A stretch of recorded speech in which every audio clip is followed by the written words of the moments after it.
এমন পড়া দিবা যাতে গলা ভাঙ্গে যায়, এতক্ষণ ধরে লিখবা যাতে আঙ্গুল ব্যথা করে, এতক্ষণ চেয়ারে বসে থাকবা যাতে কোমর ব্যথা করে।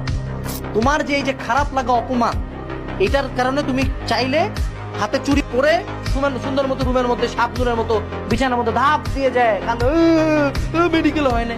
You can do this.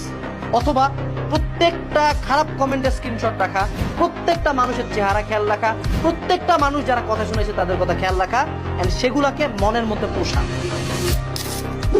মনের মধ্যে রাগটা পুষো না, লেখো, ডায়েরি লেখো, 72 ঘন্টা ডায়েরি লেখো, স্ক্রিনশট তুলো।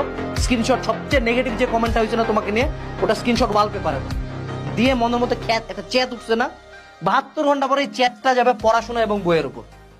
72 ঘন্টা পরে যেই কোর্সে থাকবা, যেই বইতে থাকবা, সামনে যা থাকবে এমন পড়া দিবা যাতে গলা ভাঙ্গে যায়, এতক্ষণ ধরে লিখবা যাতে আঙ্গুল ব্যথা করে, এতক্ষণ চেয়ারে বসে থাকবা যাতে কোমর ব্যথা করে। মেক শিওর রাগটা প্রপার জায়গায় যায়। রাগের কারণে, দুঃখের কারণে হার মানে না, এটা তো খুব কোয়াইট ইজি জিনিস, খুব ইজি। গিভ আপ করা খুব ইজি, আমার মধ্যে সুইসাইড করা খুব ইজি।